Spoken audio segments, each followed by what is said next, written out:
అందుకో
ప్రార్థిస్తున్నాను.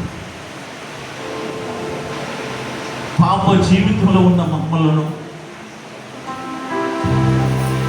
పాపంలో బ్రతుకుతున్న మమ్మల్ని తండ్రి,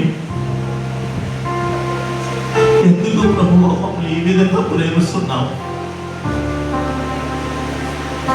మేమేం చేశామని ప్రభువా మమ్మల్ని ఇంతగా ప్రేమిస్తున్నావు తండ్రి? ఈ లోకంలో ఉన్న ప్రేమల కన్నా ప్రభువా నీ ప్రేమ గొప్పది తండ్రి, నీ దయ గొప్పది తండ్రి, నీ కృప గొప్పది తండ్రి. మమ్మల్ని ఎంతగా ప్రేమిస్తున్నావు తండ్రి, నీకు వందనాలు ప్రభువా. తండ్రి, ఈరోజు వాక్యం చెప్పబోయే నీ బిడ్డను బలపరచండి, జ్ఞాపకంతో నింపండి ప్రభువా. చెప్పబోయేది ఆ బిడ్డ కాదు ప్రభువా, పరిశుద్ధాత్మ దేవుడు మా మధ్యలో ఉండి, మాలో ఉండి ప్రభువా, ఆ మాటలు మా హృదయంలో నిలవడానికి కృపను దయచేయాలి. వాక్యం చెప్తున్న నీ బిడ్డని బలంగా వాడుకోండి. యేసు పరిశుద్ధ నామములో ఈ పేరు పెడుతున్నాను తండ్రి, ఆమేన్.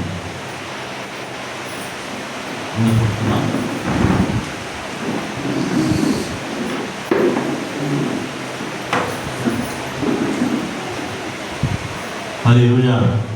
ఎంతమంది సంతోషం ఉన్నారు? హల్లెలూయా, హల్లెలూయా, హల్లెలూయా. రెండే వారము, రెండే రోజు దేవుడు మనల్ని ఇంతగా నడిపించిన విధానం బట్టి దేవుడు ఒక్కసారి రెండు చేతులు తట్టి దేవుడిని కొన్నాడు. ఎన్ని రోజులు వచ్చాను? పోయిన వారం ఎన్ని రోజు? 9 రోజులు, 9 కదా డేటు.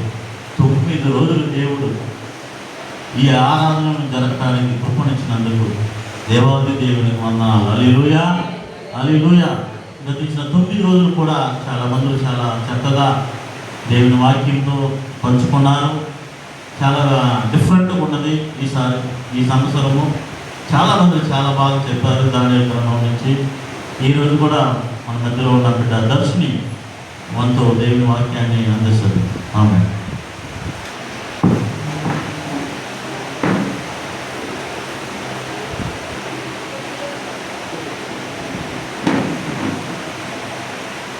ಪರಿಶುದ್ಧ ನಾಮಕ್ಕೆ ಮಹಿಮೆ ಉಂಟಾಗಬೇಕು.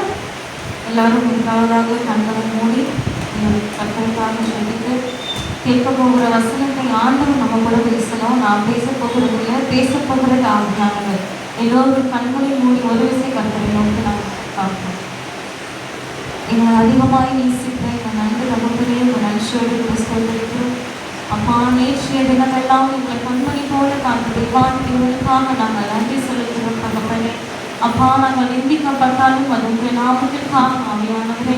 அப்பா, நாங்கள் பேச போகிறது நான் அல்ல, நீ பேச போகிறீங்க இயேசுப்பா. அதனால பேச போகிறப்பட்ட பாராட்டுகளுக்காகவோ இல்லை பெருமைக்காகவோ அல்ல ஆண்டவரே. பேச போகிற வார்த்தைகள் உங்களுடைய வார்த்தை அப்பா, உங்களுடைய நாமத்திற்கு மகிமை உள்ளதாகவும் ஆண்டவரே எங்கள் ஜனங்கள் மாற்றக்கூடிய இருதயத்தை நாங்கள் திறக்க முடியாது. அதை தெரிவிக்கிறோம் தகப்பனே. எங்கள் ஜனத்தையும் இந்த வசனத்தின் கருத்தை ஒப்புக் கொடுக்கிறோம். நீர் எங்களோடு கூட பேசுங்க. இயேசு மூலமாய் சொல்லிக்கிறோம் நல்ல பிதாவே, ஆமென். ஆமென். கர்த்தர் இந்த 21 நாட்கள் சொல்றத எத்தனையோ நிறைய வெளி சர்ச்சஸ்ல வெளி பாஸ்டர்ஸ்லாம் நடத்தி நம்ம பார்த்துருக்கோம். முதல் முறையாக நம்முடைய சபையில 21 நாட்கள் சொல்றத ஆண்டவர் இன்றை அதாவது வெற்றிகரமாக இந்த நாட்கள்ல ஆண்டவர் நமக்கு கொடுத்திருக்கிறார். எடுத்தவங்க வாசிங்க. தானியேலின் புஸ்தகம் 6வது அதிகாரம் 11வது வசனம். தானியேலின் புஸ்தகம் 6வது அதிகாரம் 11வது வசனம். தானியேல் 6வது அதிகாரம் 11வது வசனம். அப்பொழுது அந்த மனுஷர் கூட்டம் கூடி தானியேல் தன் தேவனுக்கு முன்பாக ஜெபம் பண்ணி விண்ணப்பம் செய்கிறதை கண்டார்கள். ஆமென். வசனம் சொல்கிறது நமக்கு சின்ன பசங்களும் எல்லாருக்குமே தெரியும் தானியேலுடைய கதை. தானியேல் எந்த அளவுக்கு வெற்றிகரமா இருந்தார்னா, ராஜா சிங்கக்கவியில போடப்பட்டு ஆண்டவர் அந்த சிங்கக்கவியிலும் கூட ஆண்டவர் தானியேலை வெற்றிகரமாக என்ன பண்ணார்னா மீட்டு கொண்டார். இந்த கதையை நம்ம சின்ன வயசுலேருந்து நம்ம பார்த்து கொண்டே இருக்கிறோம், நம்ம கேட்டுக்கொண்டே இருக்கிறோம்.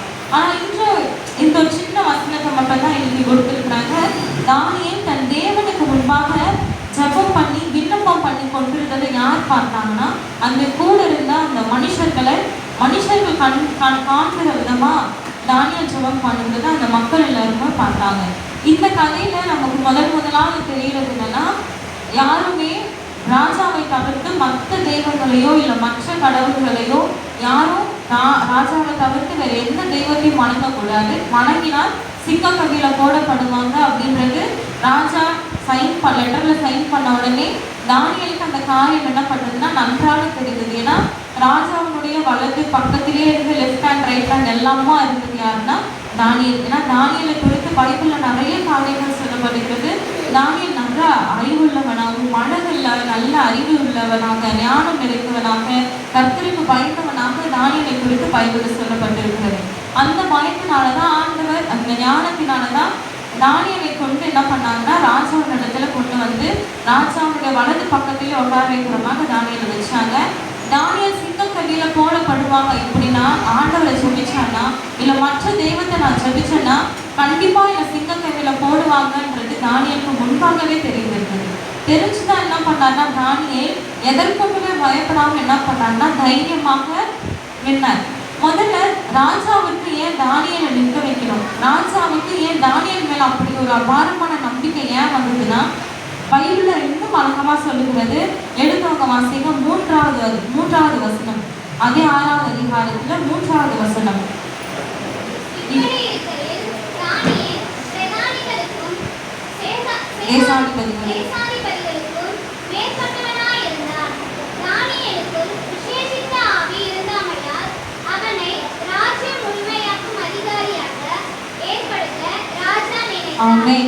இப்போ நமக்கு எல்லாருக்குமே நானுமே யோசிச்சேன், ஏன் தானியேல ராஜாவாக ஏன் நிற்கணும், ராஜா எதுக்கு தானியேல் மேல அப்படி ஒரு நம்பிக்கை, தானியேலை ஏன் நிறுத்தணும்? ஏன்னா 70 வருஷமா தானியேல் பாபிலோன் தேசத்தில் அடிமைத்தனமா இருந்த ஒரு மனுஷன், எல்லாரும் மாதிரியும் அடிமைத்தனமா இருந்த ஒரு மனுஷனை திடீர்னு ராஜ்யம் மாறினதுக்கு அப்புறம் ராஜா ஏன் தானியேலை தன் கூடயே வச்சு, நம்ம பணம் இருக்கலாம், பதவி இருக்கலாம், எது வேணா இருக்கலாம், ஆனா எதுவுமே ஒரு ராஜாவோட இடத்துல அவ்வளோ ஈஸியா நம்மளை கொண்டு போக முடியாது. இப்போ நம்ம நினைச்சா ஸ்டாலினோ இல்லை பிஎம் மோடி யாரையும் பார்க்க முடியாது.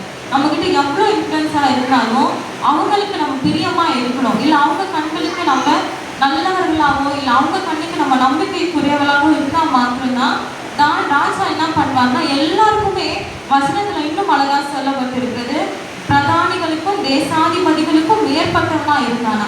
அப்போ ஏன் தானியேல் ராஜா தானியேலை ஏன் கிட்ட வச்சுக்கிட்டாரு, தானியேலை ஏன் எல்லா பொறுப்பையும் தானியேல் கிட்ட ஏன் கொடுத்தாருன்னா அதுக்கு அடுத்த வசனத்திலே சொல்கிறது ரொம்ப அழகா பைபிள்ல சொல்லிட்டு, தானியேலுக்குள் விசேஷித்த ஆவி இருந்தமையை யார் பார்த்தாருன்னா முதல்ல ராஜா தான் பார்த்தார்.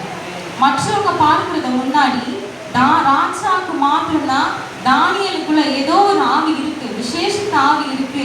அது என்ன ஆவின்னு ஆனா ராஜாவுக்கு தெரியல, அந்த தேவன் எப்படிப்பட்டவன்னு ராஜாவுக்கு தெரியல.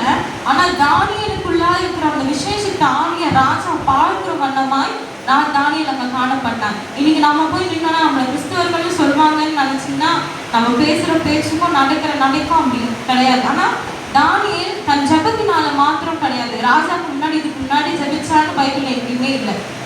11வது வசனத்துல மாத்திரம்தான் மனுஷர்கள் கண்டாரு, அதுவும் ராஜா பார்க்கல, மனுஷங்க தான் பார்க்குறாங்க. தானியேல் ஜெபம் பண்ணி விண்ணப்பம், அதுக்கு முன்னாடி வரைக்கும் தானியேல் ஜெபிச்சதையோ இல்லை உபவாசித்ததையோ கர்த்தர் கூட உறவாடினதையோ ராஜா பார்க்கல. ஆனா ராஜாவின் கண்ணுக்கு மாத்திரம் தானியேலுக்குள்ள ஒரு விசேஷித்த ஆவி இருந்தது. எப்படின்னா அவன் ஜெபிக்க தனக்குள்ளாக இருந்த அந்த ஆவியை மற்றவர்கள் பார்க்கிற வண்ணமாய் தானியேலுக்குள்ள எப்படிப்பட்டதுன்னா அது வெளிப்பட்டது. இன்னைக்கு நமக்குள்ளேயும் நம்ம எப்படின்னா இருக்கலாம், நம்ம பார்வைக்கு மனுஷருடைய பார்வைக்கு எப்படி வேணா இருக்கலாம், ஆனா நம்ம ஜெபிக்க புறச்சாதிகள் நம்ம பார்க்கும் பொழுது இதுக்குள்ள ஏதோ இருக்கு, இதுக்குள்ள ஆண்டவர் ஏதோ ஒன்று செய்கிறாருன்னு ராஜா தான் முதல்ல தானியேலுக்குள்ள விசேஷித்த ஆவியை இருக்குன்றத ஒரே காரணத்தினால மாத்திரம்தான் தானியேல் என்ன பண்ணாருன்னா எல்லாருக்குமே மேற்பட்டவனாய் ஆண்டவர் வச்சார். அப்ப ராஜாவுக்கு ஏற்கனவே தெரியும், ராஜாவுக்கு விசேஷித்த ஆவி இருக்கு, இவர் உண்மையுள்ளவனா இருக்கான். ஆனா இவன் எப்படி விசேஷித்தவனா இருக்கிறான்றது ரொம்ப ஆர்வமா இருந்தது யாருன்னா ராஜா மாத்திரம்தான். ராஜாவுடைய கண்களுக்கு தான் விசேஷித்த ஆவியே பரவாயில்ல, தானியேல் ஏதோ ஒன்று இருக்கு, அது என்னன்னு தெரியலையே, ஏதோ ஒன்று இருக்கு, ஆனா என்ன அந்த விசேஷித்த ஆவி என்னன்னு தெரியலையே. இன்னைக்கு நம்ம வாழ்க்கையில கூட நீங்க ஜெபம் பண்ணாம நிறைய நாட்கள் இருந்து பாருங்க. ஜெபமே பண்ணாம சர்ச்சுக்கு வராம ஆண்டவர் கூட ஒரு கனெக்ஷனே இல்லாம இருந்து பாருங்க, நம்ம வாழ்க்கை அவ்வளோ ஸ்மூத்தா போகும். எந்த ஒரு பிரச்சனையுமே இல்லாம நம்ம பாட்டுல இருப்போம், நம்மளுக்கு எல்லாம் நம்ம தேவைகள்லாம் வரும். ஆனா ஒன்ஸ் நம்ம ஆண்டவருக்குள்ள ஒரு கனெக்ஷனையும் ஒரு ஜெபிக்க ஆரம்பிச்சோம்னா அதுக்கு பின்னாடி நிறைய சோதனைகள் வரும். அதுதான் இந்த தானியேல் கிட்டயுமே இருக்குது. ராஜா எப்போ விசேஷித்த ஆவி தானியேலுக்குள்ள இருக்கிறத அறிஞ்ச பிறகுதான் அவனுக்கு சோதனைகள் வருது. சிங்க கவியில் அவன் என்ன பண்ண போடப்படுகிறான். எடுத்தவங்க வாசிங்க தானியேல் 6ஆம் அதிகாரம் அது 10வது வசனம். தானியேலோ என்றால் அந்த பத்திரத்துக்கும் கையெழுத்து வைக்கப்பட்டது அறிந்து வசனத்துல என்ன சொல்லுகிறது? கையெழுத்தப்பட்டதுன்னு யாருக்கு முதல்ல தெரிகிறதுன்னா தானியேலுக்கு தெரிஞ்சதுக்கு அப்புறமாவும் ஒரு விசை கூட பயப்படல.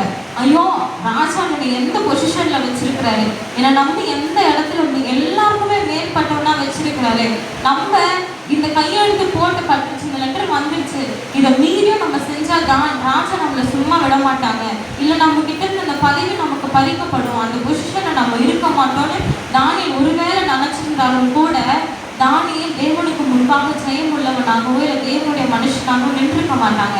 ஆனால் வசனம் சொல்லுகிறது எல்லாவற்றையும் அவனுக்கு தெரியும். சிங்கக்கெதி எப்படி இருக்கும், அந்த கல் எப்படி போடுவாங்க, யாரெல்லாம் அவனுக்கு காவல்காரங்க எல்லாமே தானியேலுக்கு தெரிந்த போதிலும் தெரிஞ்ச உடனே என்ன பண்ணாருன்னா ஒரு நிமிடம் கூட டைம் கொடுக்காம உடனே என்ன பண்ணாருன்னா மேல் வீட்டுக்குள்ளாக போய் எருசலேமுக்கு முன்பாக என்ன பண்ணாரு ஜெபிச்சாரு. அந்த ஜெபம் எப்படி இருந்ததுன்னா லைட்லாம் ஆஃப் பண்ணிட்டு பெட்ஷீட் போட்டு மறைவாக ஜெபிக்கல. அவர் எப்படி ஜெபிச்சாருன்னா மனுஷர்கள் காண்கிற விதமா என்ன பண்ணார் தானியேல் ஜெபிக்க ஆரம்பிச்சாங்க. அப்போ ராஜாவுக்கு ஏதோ ஒன்று இருக்கு, தானியேலுக்குள்ள ஏதோ ஒரு உண்மை இல்லவனா இருக்கு. அதே 4வது வசனத்துல சொல்லுகிறது அவனிடத்துல ஒன்றும் ஒரு குறையுமே கண்டுபிடிக்காத அளவுக்கு தானியேல் கிட்ட அந்த ஒரு கிருபை இருந்தது. தானியேல் கிட்ட ஒரு குறையுமே கண்டுபிடிக்க முடியல. மாறாக என்ன கண்டுபிடிச்சாங்கன்னா அவன் உண்மை உள்ளவனா இருந்தான்னா எங்க பைபிள்ல போட்டிருக்கு. அப்போ ஆவியானவர் நமக்குள்ள இருக்காரு, இயேசுவா நமக்குள்ள இருக்கிறாங்கன்னா ஆட்டோமேட்டிக்கா நம்ம கிட்ட என்ன வெளிப்படும்னா மற்றவர்கள் நம்மளை எப்படி பார்ப்பாருன்னா உண்மை உள்ளவர்களா பார்ப்பாங்க. முதலாவது இந்த உலகத்திற்கு தேவை என்னன்னா உண்மைதான் வேணும். எங்க போனாலும் உண்மை இருக்கிற இடத்துலதான் இன்னைக்கு நிறைய காரியங்களை நம்ம பார்க்கிறோம். உண்மை இல்லாம பொய்யினால நிறைய வாழ்க்கைகள் போயிடுச்சு. அப்போ மற்றவர்கள் கண்கள்ல தானியேல் எப்படி ஆயிருந்தானா உண்மை உள்ளவனாயும் முத்தவனாயும் மற்றவங்க கண்ணுக்கு என்ன பண்ணானா தென்பட ஆரம்பிச்சான். இது வாண்டடாக ஒரு ஸ்டேஜ் போட்டு தானியேல் செய்யல. ஒரு ஸ்டேஜ் போட்டு நான் இப்படி பெருமைக்காக தானியேல் எதுவுமே செய்யல. அவன் ஜெபிக்க ஆண்டவர் கூட டைம் ஸ்பெண்ட் பண்ண உள்ள இருக்க அந்த விசேஷ ஆவி என்ன செஞ்சதுன்னா தானியேலை வெளிக்கொண்டு வர செய்தது. தானியேலுக்குள்ளாக இப்படி உண்மையுள்ளவனா இருக்கிறான், இவன் ஆராதிக்கிற தேவன் விடுவிக்க வல்லவன் என்றது தானியேலுக்குள்ள இருக்கிற அந்த முதல் விஷயமே. ஜெபிக்கிறது மாத்திரமல்ல, அவனுக்குள்ளாக இருந்த அந்த விசேஷித்த ஆவி. அவன் இந்த தானியேல் சிங்கக்கெதியில போட்ட பிறகு முதல்ல தானியேல் என்ன பண்ணிட்டாங்கன்னா நீ அங்கிள் சொன்ன மாதிரி சிங்கத்தின் மேல என்ன பண்ணாரு நல்லாவே தூங்கி கொண்டு இருந்தார். ஆனா சிங்கக்கதியில போடணும் அப்படின்னு கட்டளையிட்ட ராஜாவுக்கு என்னன்னா நிம்மதி இல்லை, ஒரு ஒரு ஒரு துளி கூட என்ன இல்லை, நிம்மதி இல்லை. எடுத்தவங்க வாசிங்க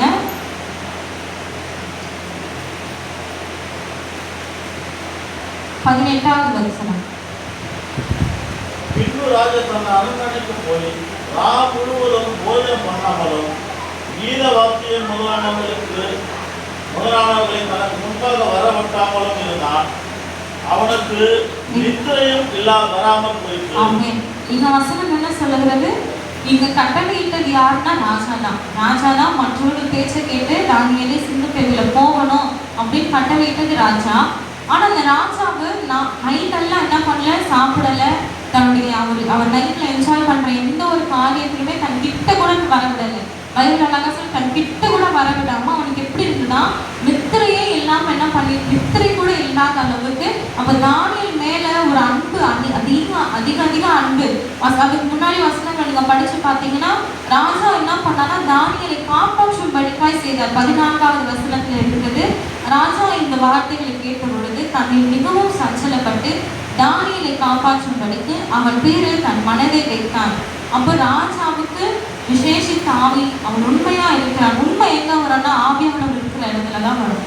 நம்ம எப்போ மற்றவர்கள் புறஜாதிகள் கண்களுக்கு நம்ம எப்போ ஒரு நல்லவர்களாகவும் கிறிஸ்தவர்களாகவும் எப்போ தென்படுவோம்னா உள்ள இருக்கிற அந்த விசேஷித்த ஆவியானவரால மாத்திரம்தான் வரும். நம்ம சபைக்கு வருகிறதுனாலயோ இல்லை பாட்டு பாடுகிறதுனாலயோ ஆவியானவர் வருவார்னா இல்லைங்க. ஆண்டவர் நமக்குள்ள இருக்கு, நமக்குள்ள அவர் உறவாடணும். யோசிச்சு பாருங்களேன். வசனத்துல சொல்லுகிறது அவர் நம்மளுக்கு ஆண்டவர் எல்லாத்தையும் சுதந்திரமா கொடுத்துட்டார். இப்போ நம்ம இந்த காலைக்கு நம்ம எங்க வேணாலும் போகலாம், எங்க வேணாலும் செய்யலாம், நம்ம என்ன வேணா செய்யலாம், என்ன வேணா பேசலாம். ஆண்டவர் இவ்வளோ ஒரு சுதந்திரத்துல நம்ம கிட்ட கொடுத்துட்டாரு. ஆனா ஆண்டவர் நம்ம கிட்ட ஒரு சுதந்திரத்தை எதிர்பார்க்கல. ஆண்டவர் படைச்சது ஆண்டவர் தான். மனுஷனுக்கு எல்லா ஆதாமை தோட்டத்தில் வைக்கும் போது எல்லா சுதந்திரத்தையும் கொடுத்துட்டார். ஆனா அவர் இந்த மனுஷனுக்குள்ளாக, அவர் படிச்ச மனுஷனுக்குள்ளாக அந்த இருதயத்தை அவர் என்ன பண்ணனா சுதந்திரமா அவர் எடுத்துக்கல.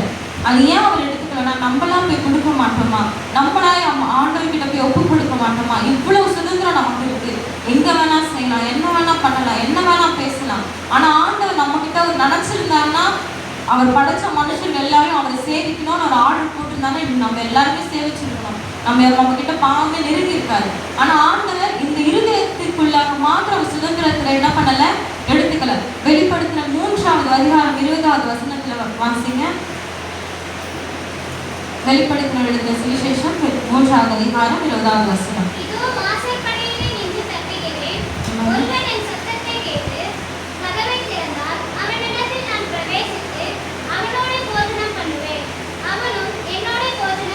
ஆமென். வசனத்துல அழகா சொல்லுகிறது.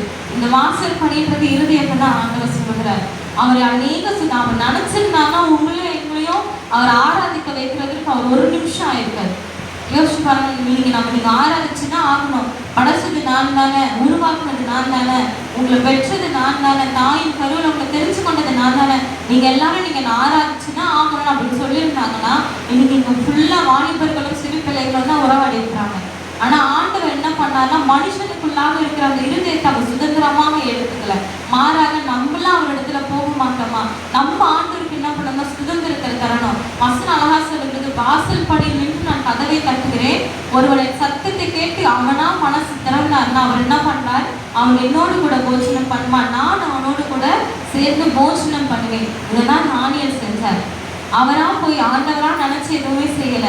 தானியேல் என்ன பண்ணாருன்னா, எது வந்தாலுமே ஆண்டவரிடத்துல தன் மனதை இருதயத்தை விட்டு என்ன பண்ணாருன்னா ஜெபிக்க ஆரம்பிச்சார். ஆண்டவருக்கான சுதந்திரத்தை தானியேல் கொடுத்தார். என்ன வந்தாலும் சரி, நான் போஜனம் செய்கிறோனோ இல்லையோ, ஆனால் 3 வேலையும் நான் என்ன பண்ணுறேன், ஆண்டவருக்கான சுதந்திரத்தை நான் கொடுத்துறேன்.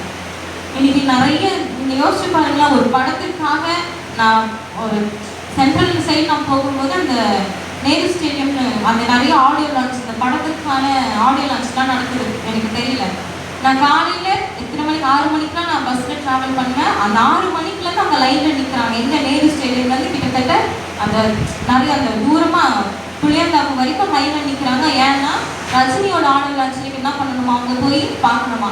ஷோ எப்போனா சாயந்தரம் 6 மணிக்கு. அப்போது ஒரு நாள் தன்னுடைய வேலையை விட்டு என்ன பண்ணுறாங்கன்னா, அத்தனை பேர் 2000 ரூபாய் டிக்கெட், 3000 ரூபாய் டிக்கெட்னு அத்தனை பேர் லைனில் நின்று, யாரோ ஒரு மனுஷன் இன்னைக்கு ரஜினி மறித்தாருன்னா பரலோகத்தில் நீ சூப்பர் ஸ்டார் உங்களுக்கு வாங்கினா ஃபர்ஸ்ட் இடம் கொடுக்க மாட்டாங்க. ரஜினிக்கோ இல்லை நமக்கும் எந்த ஒரு டிக்கெட்டும் கிடையாது. டாக்டருக்கு படித்தாலும் எந்த ஒரு டிக்கெட்டுமே கிடையாது. அவரை சேவிக்கிறது மட்டும்தான். உள்ளுக்குள்ள இருக்கிற விசேஷித்த ஆவி. ஆண்டவர் கேட்பார், உலகத்தில் நீ எனக்கு என்ன சுதந்திரத்தை கொடுத்த, இன்னைக்கு நான் உனக்கு எத்தனை சுதந்திரத்தை கொடுத்துருக்கிறேன், நீ என்ன சுதந்திரத்தை எனக்கு கொடுத்த, எவ்வளோ நேரம் நீ எனக்காக செபிச்ச, எவ்வளோ நேரம் எனக்காக நீ டைம் ஸ்பெண்ட் பண்ண. ரஜினி பின்னாடி ஓடுறதுனால இன்னைக்கு ரஜினி நம்மளுடைய வாழ்க்கை பார்ப்பாங்கன்னா பார்க்க மாட்டாங்க. ரஜினி நம்ம கடற்கரை தீர்ப்பானா தீர்க்க மாட்டாங்க. நம்ம ஆராதிக்கிற தேவன் மாத்திரம்தான். சிங்கத்தின் வாயை மூடினவர் நம்முடைய கடற்கரை அடைக்காம இருப்பாரா? சிங்கத்தின் வாய்களை மூடினவர் நம்முடைய வாழ்க்கையில் இருக்க மாட்டாரா? எரிகின்ற அக்கினி சூழலில் அவரும் போய் நின்னாரு. அவர் தப்பி வைக்கல, அவர் போய் கூட தான் நின்னாரு. இன்னைக்கு நம்மளுடைய வாழ்க்கையில் ஆண்டவர் நம்ம கூட நிற்க மாட்டாங்களா? மற்றவர்களை தேடி போறதை விட ஆண்டவரை தேடி போகிறது தான் உண்மையான சந்தோஷம், உண்மையான நித்திய ஜீவன். அதுதான். நான் ஒரு நாள் இந்த பிபிஎஸ் போகிறதுக்காக நிறைய நாங்கள் ஹவுஸ் விசிட்டிங்காக வருவோம். பிள்ளைகள் எது இருக்கிறாங்க எல்லாருக்குமே தெரியும் நான் வருவேன். ஒரு நாள் என்ன பண்ணாங்கன்னா, ஒரு அம்மா என்ன நீ எதுக்காக வந்தேன் எனக்கு ஞாபகம் இல்லை. ஒரு அம்மா என்ன பண்ணாங்கன்னா, என்னை கூப்பிட்டு நிற்க வச்சு, என்ன நீ எங்கே எதுக்கு இங்கே வர, நீ படிக்கிற படிப்பு என்ன படிக்கிற, இவங்களோடலாம் நீ வரலாமா, இந்த சந்துக்கு அவங்க ஷார்ட்டாக சொல்லிட்டான். அவங்க 10 நிமிஷத்துக்கு பேசினாங்க. நீலாம் வரலாமா, நீ என்ன படிச்சிருக்கிற, நீங்கெல்லாம் சுத்தலாமா, இங்க என்ன இருக்கிறாங்க, இங்க நிறைய வாலிப பசங்க இருக்கிறாங்க, நீங்கெல்லாம் வரலாமா, நீ சர்ச்சில் அனௌன்ஸ் பண்ண வருவாங்க அப்படின்னு. நான் யோசிச்சு பார்க்குறேன், டாக்டர் படிச்சதுனால ஆண்டவர் என்னை ஏற்றுப்பாருன்னா கண்டிப்பா ஏற்றுக்க மாட்டார். டாக்டர் படிச்சதுனால எனக்கு ஸ்ட்ரெயிட் டிக்கெட்னா இங்க எல்லாருமே உட்காந்து டாக்டருக்கு தான் படிக்கணும். டாக்டருக்கோ இன்ஜினியருக்கோ யாருக்குமே தகுதி இல்லைங்க. அவரிடத்துல சேர்கிறது மாத்திரம்தான் தகுதி. அவர்கிட்ட சேர்ந்தா மாத்திரம்தான் தகுதி. என்னை தவிர பிதாவிடத்தில் யாரும் வர முடியாது. அவர்கிட்ட சேர்ந்தா மாத்திரம்தான் பரலோகத்துக்கு டிக்கெட்டை தவிர்த்து டாக்டருக்கோ இது எங்க படிச்சாலும் நமக்கு பரலோகத்துக்கு இடம் இல்லை. தானியல் செய்த காரியம், நான் கர்த்தருக்கு என்னென்ன சுதந்திரத்தை தர முடியுமோ அந்த எல்லா சுதந்திரத்தையும் தானியல் கொடுத்தான். நான் சிங்கக்கவியில போடப்பட்டும் தெரிஞ்சும் கூட கர்த்தருக்கான சுதந்திரத்தை அவன் என்ன பண்ணான்னா விட்டு கொடுக்கவே இல்லை. கர்த்தருக்கான சுதந்திரத்தை ஆண்டவரே நீங்க பேசுங்க, இருதயத்தை உமக்கு முன்பாக நான் வைக்கிறேன், நீங்க இல்லாம நாங்க இல்லை அப்படின்னு தானியல் தன்னை விடுவிக்கிற ஆண்டவர் என்ன பண்ணாருன்னா ஆண்டவர் ஜெபிச்சார். சரி, தானியலுக்கு ராஜாவுக்கு தானியல் மேல அதிக பாசம் இருக்குது, நிறைய இது இருந்தது. இப்போ ராஜாவுக்கு எடுத்தவங்க வாசிங்க தானியலின் புஸ்தகம் 6ஆம் அதிகாரம் 20ஆவது வசனம். தானியல் 6:20.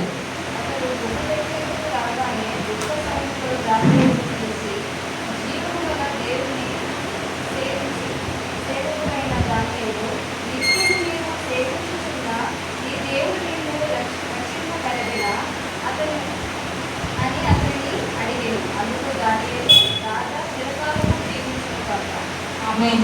2வது வசனத்துல சொல்லிருக்கு, இப்போ ராஜாவுக்கு தானியல் மேலதான் பாசம் இருந்தது.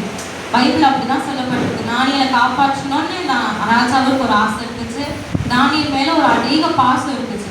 அப்போ நம்ம லாஜிக்கா யோசிக்கணும்னா சிங்கக்கவில அவர் தானியல் சிங்கக்கவில போட்டதுக்கு ராஜாவுக்கு தூக்கம் இல்லை, சாப்பாடு இல்லை, எந்த ஒரு விஷயமுமே இல்லை. ராஜா அவ்வளோ ஒரு பாசத்துல ஏக்கத்தினால உட்காந்துருக்கிறார். அப்போ லாஜிக்கா பார்க்கும்போது விடிய காலையில ஓடி தானியலை போய் பார்க்க போகிறார். அப்ப ராஜா என்ன கேள்வி கேட்டிருக்கணும்? தானியலே நீ நல்லா இருக்கியா, நீ உயிரோடு இருக்கியா தானே கேட்டிருக்கணும். ஆனா ராஜாவுக்கு எந்த அந்த விசேஷித்த ஆவின்னு ராஜா தான் முதல்ல கண்டுபிடிச்சது. தானியலுக்குள்ள ஒரு விசேஷித்த ஆவி. அப்போ தானியல் நல்லா இருக்காரா நல்லா இல்லையான்றது ராஜாவுக்கு அறியணுன்ற அந்த ஆர்வத்தை விட நீ வணங்குகிற உன் தேவன் உன்னை விடுவிக்க வல்லவரா இருக்கிறாரா என்ற அந்த ஆர்வம் மாத்திரம்தான் ராஜாவுக்கு இருந்தது. அந்த அளவுக்கு கியூரியாசிட்டி யாருக்கு இருந்ததுன்னா ராஜாவுக்கு தான். போனே தானியலே நீ நல்லா இருக்கியா, நீ தானே எனக்கு லெஃப்ட் ஹேண்டா இருந்த, நீ தானே எனக்கு ரைட்டா இருந்த, நீ உயிரோடு இருக்கியான்னு கேட்கல. நீ ஆராதிக்கிற உன் தேவன் உன்னை விடுவிக்க வல்லவரா இருந்தாரா, உன் ராஜா எப்படிப்பட்டவர், நீ சேவிக்கிற ஆண்டவர் எப்படின்னு ராஜாவுக்கு அந்த ஒரு ஆர்வம், அந்த ஆர்வத்தை தூண்டினது யாருன்னா ஜெபம் வீர நமக்கே தானியல் தான். இன்னைக்கு நம்மளுடைய வாழ்க்கையில யோசிப்போம், நம்ம செபிக்க நம்முடைய பிள்ளைகள் ஆண்டவரை தேடணும்னு ஆர்வம் உடனே வந்துடணும். இன்னைக்கு நம்ம பிள்ளைகள் வர நம்ம எப்படின்னா ஈஸி ஆயிட்டோம்.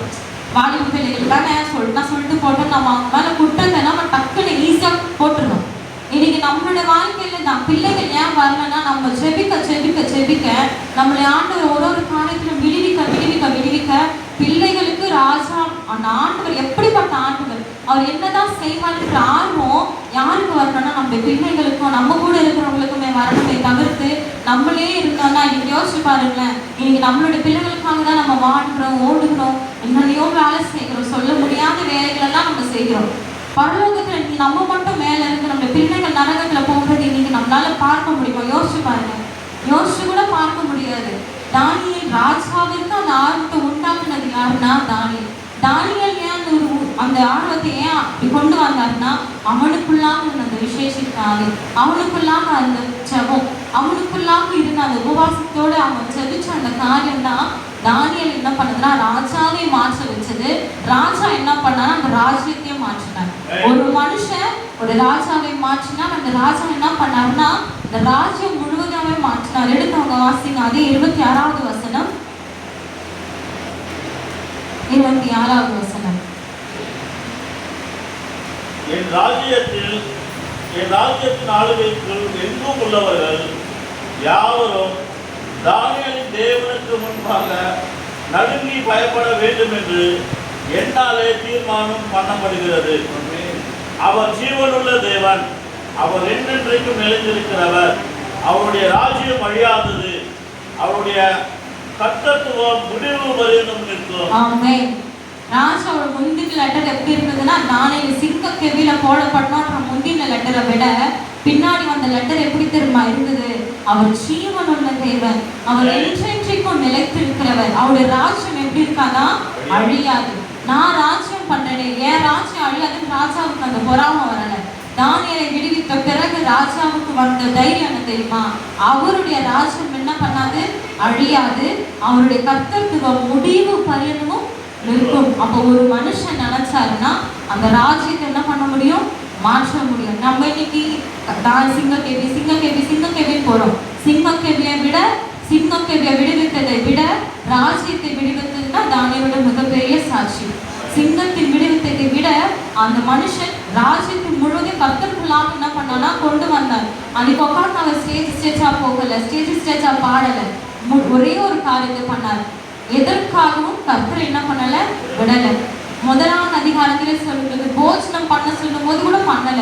ஏன்னால் என்னை தீட்டுப்படுத்தாதது, கர்த்தருக்கு தீட்டானது ஒன்றும் எனக்கும் வேணாம் அப்படின்னு சொல்லி தானியேல் முதலாவது அதிகாரத்துல என்ன பண்ணானா, தனக்கு தீட்டு ஆகாதது எதுவுமே அவர் சாப்பிடல. அவன் எந்த காரியத்திலும் ஆண்டவருக்காக உண்மையா இருக்கிற மனுஷனை தான் ஆண்டவர் என்ன பண்ணுவார்னா ராஜ்யத்திற்கு தலைவனா. ராஜ்யத்துக்கு இப்ப தானியேலுக்கு என்ன பொசிஷன்ல இருக்குன்னு தெரியல, ஆனா ராஜ்யத்தை மாற்றின ஒரு மனுஷன் யாருன்னா அது தானியேல். இதற்கு முன்பாக தானியேலை குறித்து முன்பாக இருக்கிற அந்த புக்ல இருக்க எடுத்தவங்க வாசிங்க. எசேக்கியேலின் புஸ்தகம் 14வது அதிகாரம் 14வது வசனம். எசேக்கியேல் 14:14.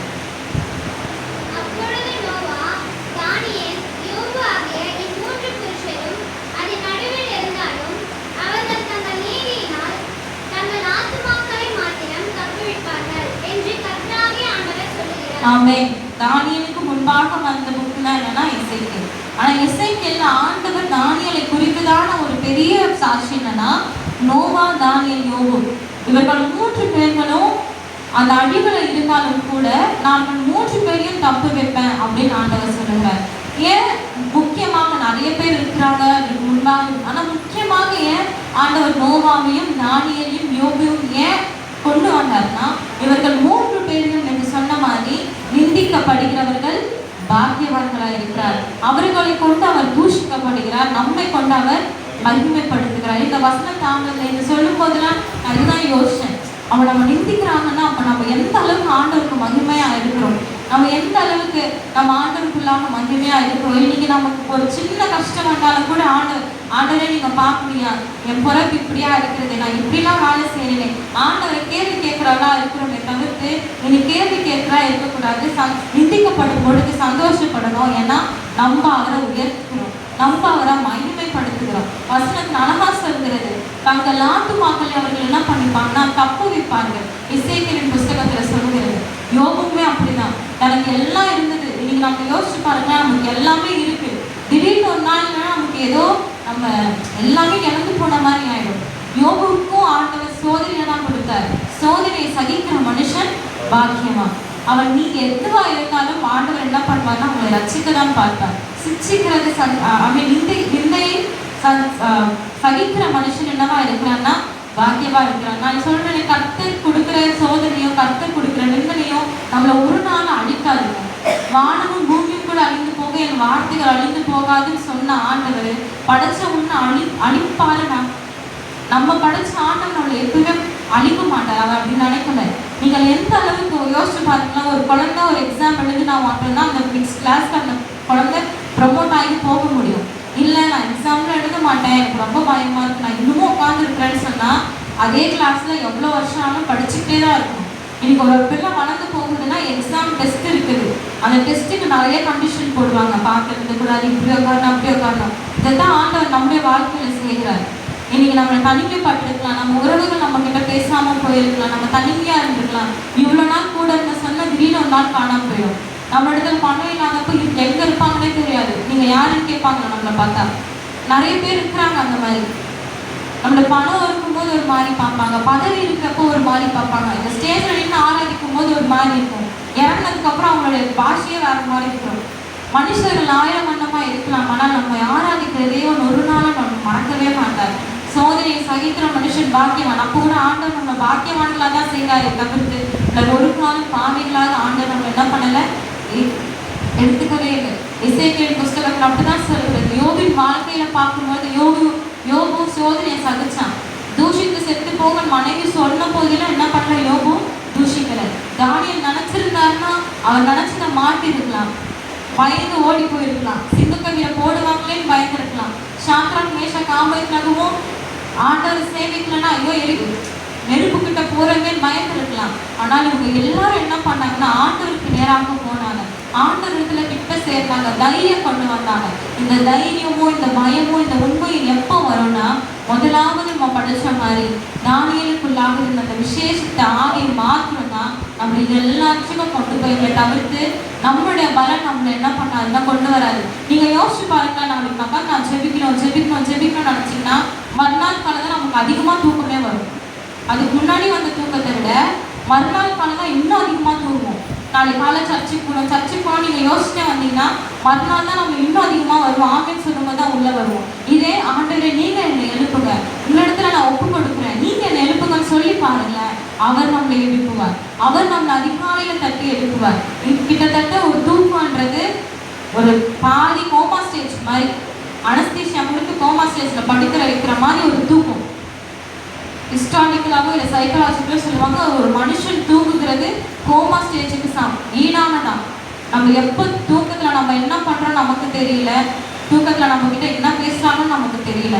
நம்ம மறுநாள் எழுந்திருக்கிறோன்னா அது அவருடைய கிருபை மாத்திரம் தான். கோமால் ஆண்டவர் நம்மளை படுக்க வைக்கலங்க, நம்மளை உயிர்ப்போடு எழுக்க வச்சிருக்கிறார். கஷ்டத்தையும் நஷ்டத்தையும் சகிக்கிற ஒரு மனுஷனை மாத்திரம் ஆண்டவர் நம்மளை என்ன பண்ணுவார்னா உயர்த்த வைப்பார். நம்மளை உயர்த்துறதை மாத்திரம்னா நம்ம கூட இருக்கிறவங்க என்ன பண்ணுவார்னா உயர்த்த வைப்பார். மனுஷர்கள் பார்க்கிற வண்ணமாய் ஆண்டவர் என்ன பண்ணுவார்னா உயர்த்த வைப்பார். இன்னைக்கு யூடியூப்பை திறந்தீங்கன்னா பாடுறதுக்கு நிறைய பாட்டு இருக்கு, என்னென்னவோ பாட்டு பாடுறாங்க, புதுசாக பாட்டு பாடுறாங்க, என்னவோ ராப் மியூசிக் அந்த மியூசிக் என்னென்னவோ கானா பாட்டுலாம் கூட ஆண்டவர் பாட்டு வந்தாச்சு. அந்த இப்போ வர்ஷிப் பண்ணோன்னா லைட்ல ஆஃப் பண்ணுங்க, டான்ஸ் ஆடுறது வெயிட் பண்ணுறாங்க ஒரு வர்ஷிப்புக்கு. இன்னைக்கு வர்ஷிப் மாறியாச்சு. வசனம் சொல்றதுக்கு நிறைய பேர் இருக்கிறாங்க, ஆனால் அவரிடத்துல சேருகிறதுக்கு இன்னும் ஆட்கள் என்னன்னா இல்லை. இன்னைக்கு நம்ம செபிக்கிறோம், நம்ம ஸ்டேஜ்ல நிற்கிறோம், எல்லாமே வெறுமங்க. நீங்க ஆண்டவர் கேட்க மாட்டார், நீ எனக்காக ஜெபிச்சியான்னு கேட்க மாட்டார், நீ எனக்காக ஸ்டேஜ்ல நின்னியான்னு கேட்க மாட்டார், நீ எனக்காக வந்தியா, எனக்கான சுதந்திரத்தை நீ கொடுத்தியா, எனக்காக நீ ஜெபிச்சான்னு தான் கேட்பார். இன்னைக்கு டாக்டர் பதவி, இன்ஜினியரிங் பதவி எதுவுமே நமக்கு தேவையில்லை, அவரிடத்துல நிற்கிறது மாத்திரம்தான் தேவை. ஆமே. கர்த்தர் இந்த வசனங்களை ஆசீர்வதிப்பாராக. எல்லோரும் அப்படியாய் கண்களை மூடி 2 நிமிடம் மாத்திரம் ஆண்டவருக்கு நேராய் சொல்லலாம். ఎన్ని కష్టాలు కలిగినను నన్ను కృంగించే బాధలెన్నో, ఎన్ని కష్టాలు కలిగినను నన్ను కృంగించే బాధలెన్నో, ఎన్ని నష్టాలు సాటెల్లినా ప్రియ ప్రభువేన పరిహారి, ఎన్ని నష్టాలు సాటెల్లినా ప్రియ ప్రభువేన పరిహారి, యేసున పరిహారి, ప్రియ యేసున పరిహారి, నా జీవిత కాలమల్లా ప్రియ యేసున పరిహారి. దేవా నీవే నా ఆధారము, నీ ప్రేమకు సాటెవరు, దేవా నీవే నా ఆధారము, నీ ప్రేమకు సాటెవరు, నా జీవిత కాలమంతా నిన్ను పాడి స్తుతించెదను, నా జీవిత కాలమంతా నిన్ను పాడి స్తుతించెదను, యేసున పరిహారి, ప్రియ యేసున పరిహారి,